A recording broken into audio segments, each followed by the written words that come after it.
हाँ जी, नमस्कार, स्वागत और अभिनंदन आप सभी का। आशा उम्मीद है आप सब मस्त हैं और अपनी तैयारी में व्यस्त हैं। आइए शुरू करते हैं आज का हमारा सेशन। जैसा आप सबको विदित है कि हम फिलहाल 2025 के अंदर जितने भी पेपर हुए हैं, उनमें जो राजस्थान जीके के क्वेश्चन पूछे गए हैं, हम उनका सॉल्यूशन कर रहे हैं। क्योंकि ये सॉल्यूशन आपके जो आगामी एग्जाम होने वाले हैं, उन सभी एग्जामों के लिए बहुत ही खास रहने वाले हैं। आइए शुरू करते हैं। ये रहा आज के हमारे सेशन का पहला क्वेश्चन। लीजिए क्या पूछा जा रहा है, देखिए। पूछा जा रहा है आपसे कि राजस्थान के महत्वपूर्ण संत संत जो पिंपा जी है, मूल रूप से निम्न स्थान के शासक थे। आप सब जानते हैं कि जो संत हैं आपके संत पिंपा जी, इनका जो वास्तविक नाम है, संत जो पिंपा जी हैं, इनका जो वास्तविक नाम है वो है आपके सामने प्रताप सिंह खिंची। याद रखिएगा, क्या नाम है? प्रताप सिंह खिंची। और प्रताप सिंह खिंची जो है वो आपके कहाँ के शासक थे? तो याद रखिएगा, गागरोन के। कहाँ के शासक हुआ करते थे? गागरोन के शासक हुआ करते थे, याद रखिएगा। गागरोन जो कि आपके कहाँ पर है? झालावाड़ के अंदर। आप पढ़ते भी हैं कि हमारे राजस्थान में गागरोन दुर्ग है, जो कि आहू और काली सिंध नदियों के संगम पर है। आहू प्लस काली सिंध नदियों के संगम पर। इसीलिए आप पढ़ते हैं कि गागरोन जो दुर्ग है वो हमारे राजस्थान का एक जल, या फिर जिसे आप कह सकते हैं ओदक दुर्ग है। राजस्थान का प्रसिद्ध जल या ओदक दुर्ग कौन सा है? गागरोन। और प्रारंभ में यहीं के शासक थे कौन? प्रताप सिंह खिंची, जो आगे चलकर क्या कहलाए थे? संत पिंपा जी। संत पिंपा जी जो हैं, याद रखिएगा, इनका जो मंदिर बना हुआ है वो बना हुआ है आपके समदड़ी में। कहाँ पर है? समदड़ी बालोतरा, जो कि आपके पहले बाड़मेर का भाग हुआ करता था। ठीक है। संत पिंपा की जो छतरी है वो आपके आज भी कहाँ पर बनी हुई है? तो याद रखिएगा, छतरी जो है वो घाघरोन के अंदर है। लेकिन पूछा जाए कि संत पिंपा की जो गुफा है वो कहाँ पर है? तो वो बनी हुई है आपके, याद रखिएगा, टोडा रायसिंह, जो कि आपके कहाँ पर है? तो आप कहेंगे सर टोंक जिले में।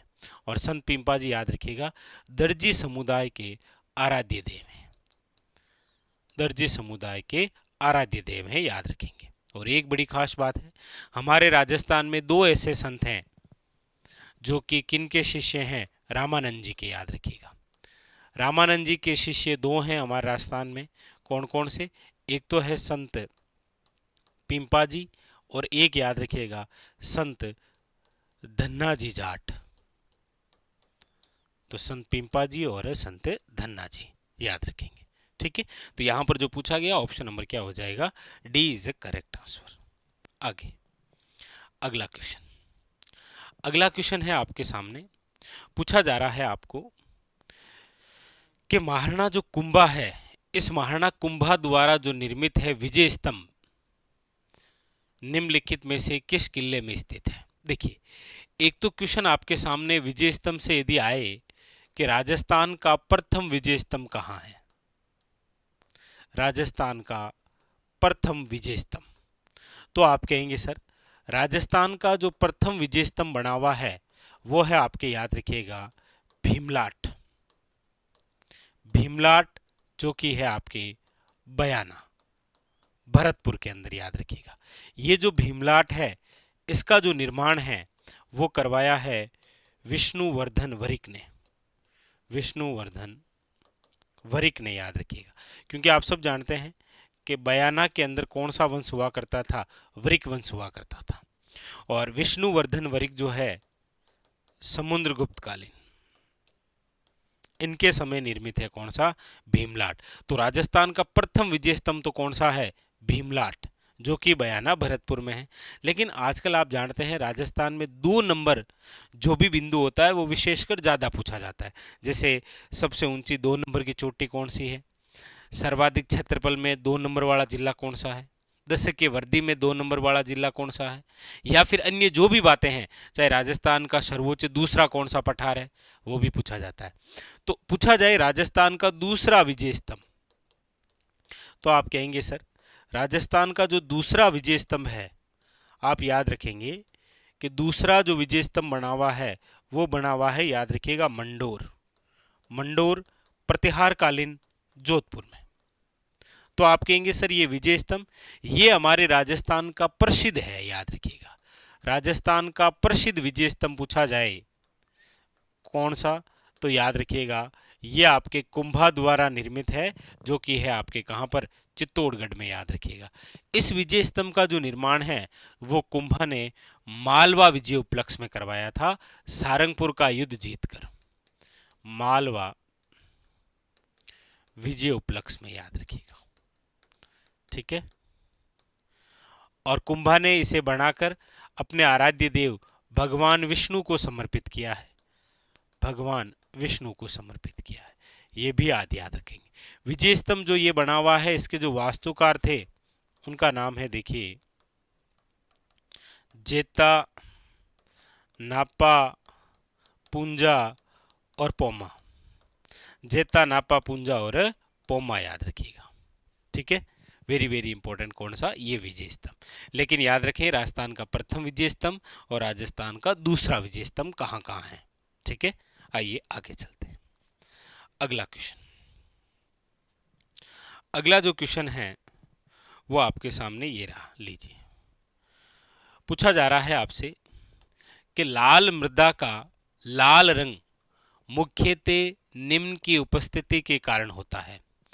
हम पढ़ते हैं कि हमारे राजस्थान के अंदर ये जो लाल मृदा है, या जिसे आप लाल लोमी मृदा के नाम से पढ़ते हैं, जिसे आप लाल चिकनी मृदा के नाम से पढ़ते हैं, और कई बार आप इसे लेटेराइट मृदा के नाम से भी पढ़ते हैं।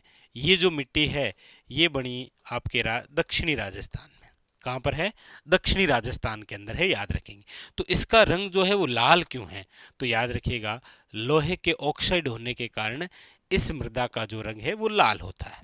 और हमारे राजस्थान के अंदर ये दक्षिणी राजस्थान में है, याद रखिएगा, प्रमुख रूप से कौन सी, लाल मृदा, लाल लोमी मृदा, लाल चिकनी मृदा या लेटेराइट। कई बार ऐसे क्वेश्चन आता है राजस्थान के कौन से जिले में लेटेराइट, तो आप याद रखेंगे ऑप्शन भी आता है, कई बार ऐसे डूंगरपुर आ जाता है ऑप्शन, ध्यान रखें आप। ठीक है, चलिए फिर आगे। अगला क्वेश्चन जो है वो कौन सा है आपके राजस्थान जीके से संबंधित, लीजिए। अगला क्वेश्चन जो है, कंप्यूटर आ गया, मैथ आ गया, अच्छा ये लीजिए, ये रहा क्वेश्चन है आपके सामने कि राजस्थान के उत्तरी मेवाड़ क्षेत्र में स्त्री और पुरुष द्वारा एक साथ गाए जाने वाला विख्यात लोकगीत हमसिडो किस समुदाय से संबंधित है। देखिए क्वेश्चन आता है कई बार, ये हमसिडो गाया जाता है, तो याद रखिएगा हम का मतलब हो गया मैं और तुम, यदि हम हो जाते, मैं और तुम, यानी कि इस गीत को गाने वाले पुरुष व महिला दोनों हैं, क्योंकि मैं और तुम तभी तो हम बनेंगे। तो ऐसे भी पूछा जाता है कि निम्न में से कौन सा गीत पुरुष व महिला दोनों मिलकर गाते हैं, याद रखिएगा हमसिडो। और ये हमसिडो जो है वो जिस समुदाय से संबंधित है वो है भील समुदाय में, याद रखिए। भील समुदाय के अंदर महिला और पुरुष दोनों मिलकर जो गीत गाते हैं वो है हमसिडो, याद रखिएगा। ठीक है, अगला, अगला है आपके सामने, ये रहा, ये लीजिए।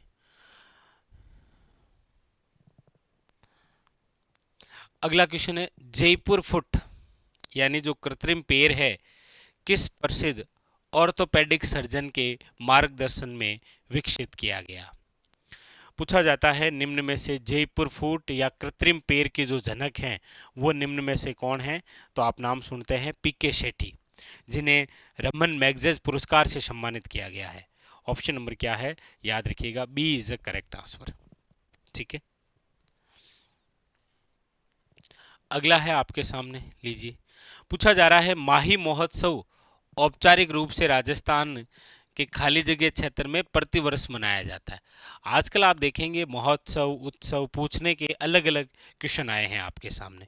जैसे अक्सर मैं चर्चा करता हूं कि अभी जो हाल ही में पूछे गए हैं ना, जैसे देखिए आभानेरी उत्सव पूछा गया था, कहाँ पर है, तो आप सब जानते हैं दौसा। पूछा गया था मत्स्य उत्सव कहाँ मनाया जाता है, अलवर। यहाँ पर पूछा गया है माही महोत्सव कहाँ मनाया जाता है, याद रखिएगा बांसवाड़ा। ऑप्शन नंबर क्या हो जाएगा, D is a correct answer. ठीक है, लीजिए अगला। अगला क्वेश्चन है आपके सामने, क्या पूछा जा रहा है। पूछा जा रहा है कि भारत की जनगणना 2011 के अनुसार राजस्थान के निम्नलिखित में से किस जिले की जनसंख्या में दशकीय जो वृद्धि दर है वो प्रतिशत में सबसे कम थी। देखिए, बात हो रही है 2011 के अंदर जिस बिंदु से क्वेश्चन आ रहा है वो है दशकीय वृद्धि, और दशकीय वृद्धि की हम बात कर रहे हैं राजस्थान के संदर्भ में। तो आपको पूछा जाए कि राजस्थान की दशकीय वृद्धि दर कितनी रही, तो आप कहेंगे सर 21.3%। ये तो आपके राजस्थान की दशकीय वृद्धि दर रही। राजस्थान में सर्वाधिक किसकी रही, तो आप कहेंगे सर राजस्थान में सर्वाधिक जो दशकीय वृद्धि दर रही वो बाड़मेर की रही। कितनी, तो आप कहेंगे सर 32.5%। जबकि पूछा जाए राजस्थान में सबसे कम किसकी रही, तो आप कहेंगे सर श्री गंगानगर की रही। और श्री गंगानगर की कितनी रही, तो आप कहेंगे सर 10%। ये लो, राजस्थान की दशकीय वृद्धि दर सर्वाधिक किसकी रही, सबसे कम किसकी रही, तो आप कहेंगे सर ऑप्शन नंबर हो जाएगा यहाँ पर C is a correct answer, Shri Ganganagar. ठीक है, आगे अगला क्वेश्चन। अगला जो है, हाँ ये लीजिए। अगला पूछा जा रहा है आपसे कि निम्नलिखित में से किसने राजस्थान के कोटा में 1857 क्रांति का नेतृत्व किया था। देखिए 1857 और 1857 में हम बात कर रहे हैं कोटा विद्रोह की। देखिए ये जो कोटा का विद्रोह है ये कब हुआ, सबसे पहले तो याद रखिएगा 15 अक्टूबर 1857 को। याद रखिएगा 1857 क्रांति में हम जितने भी विद्रोह पढ़ते हैं उनमें से एकमात्र ऐसा विद्रोह है जो जन विद्रोह था, जनता द्वारा विद्रोह किया गया था। और याद रखिएगा ये एक सुनियोजित विद्रोह था, योजना के तहत। कोटा की जनता कोटा के किले पर अधिकार करती है और कोटा के जो शासक हैं राम सिंह सेकंड, उनको कोटा दुर्ग में ही कैद कर देती है। और याद रखिएगा इसी जनता ने कोटा पर 6 माह तक अधिकार किया था। तो पूछा जा रहा है कि यहाँ पर प्रमुख रूप से नेतृत्व करने वाले नेता कौन थे, तो 2 व्यक्ति थे। एक का नाम है मेहराब खां और एक का नाम है, याद रखिएगा, जयदयाल और मेहराब खां, याद रखिएगा दोनों। और इसी कोटा विद्रोह के तहत कौन कौन से अंग्रेज मारे गए थे, तो आप याद रखेंगे कि यहाँ पर एक तो आपके कोटा का पॉलिटिकल जो एजेंट है मेजर बर्टन मारा गया, याद रखेंगे। 2 डॉक्टर मारे गए थे, एक तो डॉक्टर शेविट कोटम और एक था डॉक्टर शेडलर, ये भी मारे गए थे। मेजर बर्टन के 2 पुत्र भी मारे गए थे, फ्रैंक वे और थर। तो ये जो अंग्रेज थे ये यहाँ पर मारे गए थे, याद रखेंगे आप। ठीक है, तो यहाँ पर आप ऑप्शन देखेंगे तो ऑप्शन में एक ही है, कौन से, मेहराब खां। बाकी जयदयाल और मेहराब खां दोनों ही थे। ठीक है, अगला है आपके सामने, ये थोड़ा थ्योरेटिकल क्वेश्चन आया है। क्या आया है देखिए। पूछा जा रहा है कि निम्नलिखित में से कौन सी राजस्थानी चित्रकला की मुख्य विशेषताओं में शामिल नहीं है, कौन सी ऐसी है जो शामिल नहीं है। पहली बात, राजस्थानी चित्रकला का महलों, किलों, मंदिरों और हवेलियों में सार्वजनिक प्रदर्शन नहीं होता है। सार्वजनिक प्रदर्शन नहीं होता है, क्यों नहीं होता है? आप कोई भी महल, कोई भी किला, कोई भी मंदिर, कोई भी हवेली देखेंगे तो लगभग सारी हवेलियां तो वैसे भी कलात्मक हवेलियां हैं। राजस्थानी चित्रकला की जो मुख्य विशेषता है वो यहाँ शामिल है, जबकि ये कह रहा नहीं होता है, तो फिर विशेषता में शामिल नहीं है, तो ये नहीं है। ऋतुओं और उनके मानव जीवन पर प्रभाव का श्रृंगारिक चित्रण है, बिल्कुल है। प्राकृतिक सौंदर्य और नारी सौंदर्य का है। चित्रों में भक्ति और श्रृंगार दर्शाने, बिल्कुल सभी हैं। यानी बी भी विशेषता में, सी भी है, डी भी है, लेकिन ए जो है ये नहीं है, याद रखेंगे आप। ठीक है, यहां कह रहा है प्रदर्शन नहीं होता है, जबकि प्रदर्शन होता है। ठीक है, option number A is a correct answer. लीजिए आगे, अगला है आपके सामने, ये रहा, और ये तो आपके आगामी एग्जाम के लिए बहुत खास है जी, क्योंकि वन विभाग की वार्षिक रिपोर्ट 2024-25 के अनुसार निम्नलिखित क्षेत्रों में किस में कुल वन क्षेत्रफल के आधार पर सर्वाधिक है। मैंने पिछले ही सेशन में चर्चा की थी कि वन रिपोर्ट 2023 के अनुसार आपको वन चाहे क्षेत्रफल के आधार पर पूछे और चाहे प्रतिशत के आधार पर पूछे, सर्वाधिक पूछे तो उदयपुर होगा, और क्षेत्रफल या फिर प्रतिशत के आधार पर न्यूनतम पूछे तो चूरू होगा। राजस्थान के कुल भौगोलिक क्षेत्रफल पर कितने प्रतिशत वन है, तो 9.60% पर वन है, ये भी आप जरूर याद रखें। ठीक है, ऑप्शन नंबर यहां पर क्या हो जाएगा, D is a correct answer. आगे अगला है,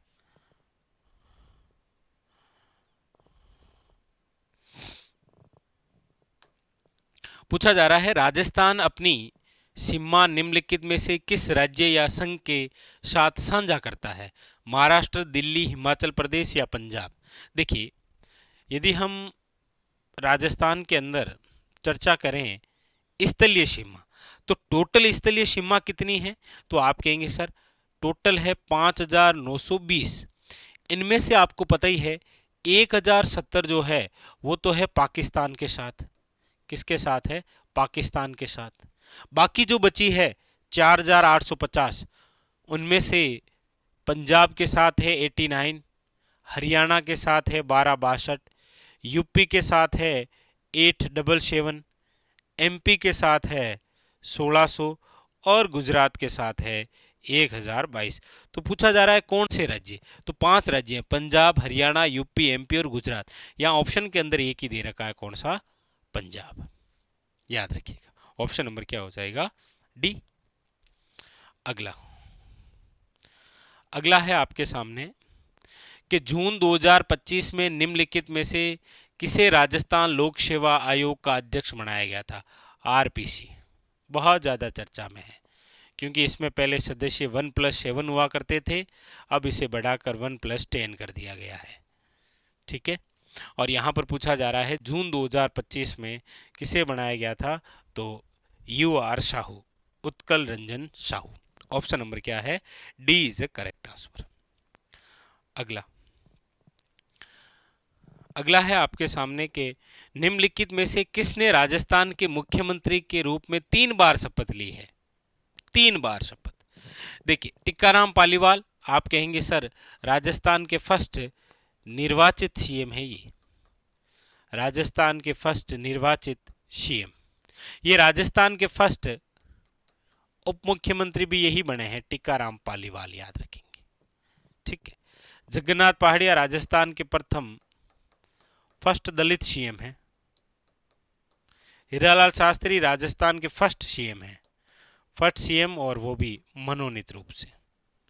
तो 3 बार जो सीएम के रूप में शपथ ली थी वो है भैरू सिंह शेखावत। भैरू सिंह शेखावत हमारे राजस्थान के एकमात्र ऐसे सीएम हैं जो भारत के उपराष्ट्रपति भी बने हैं। इनको बाबू शाह के नाम से जानते हैं,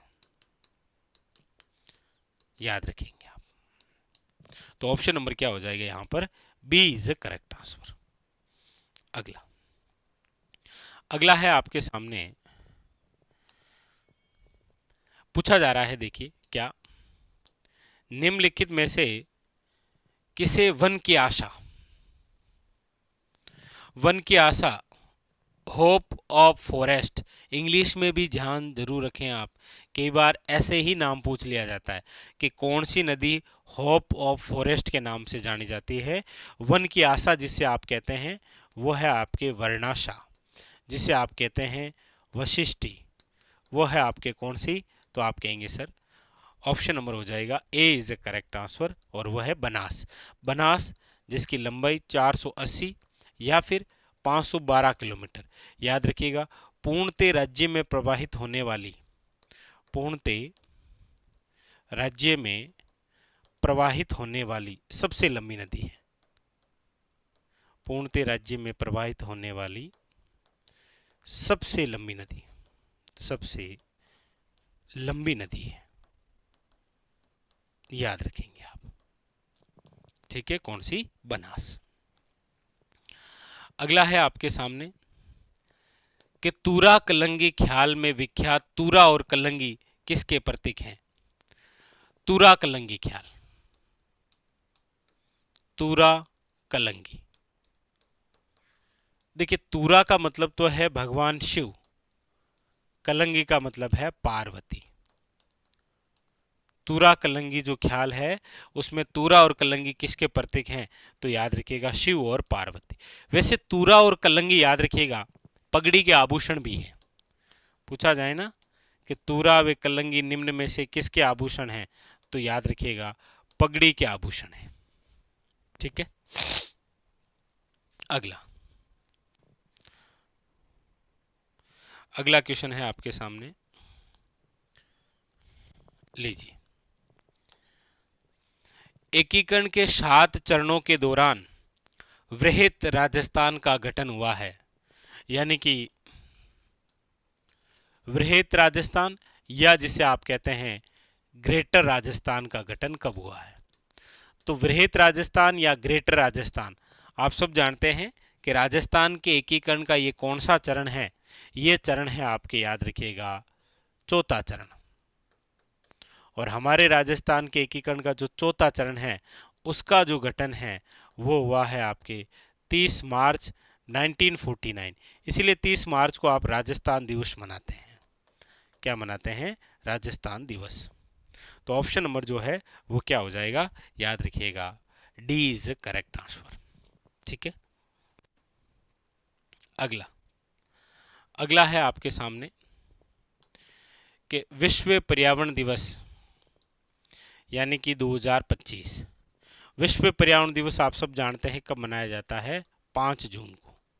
तो 5 जून 2025 जो विश्व पर्यावरण दिवस मनाया गया, किस मुद्दे पर विशेष ध्यान केंद्रित करते हुए मनाया गया था? तो आप कहेंगे सर करंट विशेष का क्वेश्चन है, याद रखिएगा प्लास्टिक प्रदूषण को समाप्त करना। ऑप्शन नंबर क्या है? ए इज ए करेक्ट आंसर।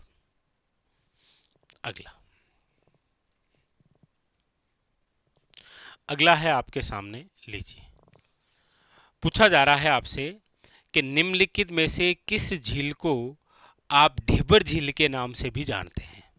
यानी कौन सी ऐसी झील है जिसे ढेबर झील कहा जाता है? जयसमंद झील है, पिछोला झील है, पुष्कर झील है या रासमंद झील है? तो आप कहेंगे सर ढेबर झील जिस झील को कहा जाता है वो है आपके, याद रखिएगा कौन सी? जयसमंद झील। जयसमंद झील जो है वो कहाँ पर है? तो याद रखिएगा ये सलूम्बर में है। सलूम्बर जो कि पहले किस जिले का भाग था? उदयपुर का। ये जो जयसमंद झील है इसी झील का दूसरा नाम क्या है? ढेबर झील। इसे आप कहते हैं जलचरों की बस्ती, जलचरों की बस्ती भी कहते हैं, क्योंकि जयसमंद वन्य जीव अभ्यारण्य भी तो है, पढ़ते हैं आप अक्सर। ठीक है, और ये वही जयसमंद झील है जिसमें आप सर्वाधिक टापुओं वाली झील कहते हैं, सर्वाधिक टापू वाली झील। कितने टापू है इसमें? तो याद रखिएगा 7 टापू है, जिसमें सबसे बड़ा जो टापू है, सबसे बड़ा, उसका नाम है, याद रखिएगा, बाबा का भांगड़ा। सबसे बड़ा जो टापू है वो तो है बाबा का भांगड़ा, और सबसे छोटा जो है, सबसे छोटा जो टापू है वो है प्यारी। ठीक है, तो ये था आज का हमारा सेशन, जहां पर हमने इन सभी महत्वपूर्ण क्वेश्चनों को लेकर चर्चा की। मिलते हैं अगले सेशन में, बाकी वाले जो क्वेश्चन हैं इनका करेंगे सॉल्यूशन। तब तक के लिए मस्त रहिए, अपनी तैयारी में व्यस्त रहिए और लगातार पढ़ते रहिए, क्योंकि देखिए आगामी जो एग्ज़ाम है वो रिट मेंस आने वाला है आपके, उसके अलावा आपके वीडियो के एग्ज़ाम हैं, उसके अलावा सीईटी के एग्ज़ाम भी आने वाले हैं, लैब असिस्टेंट के एग्ज़ाम भी है, उसके अलावा शिक्षक भर्तियों के भी एग्ज़ाम हैं। तो लगातार जो है वो आप अपनी पढ़ाई को जारी रखिए। मिलते हैं अगले सेशन में, तब तक के लिए धन्यवाद आप सबका।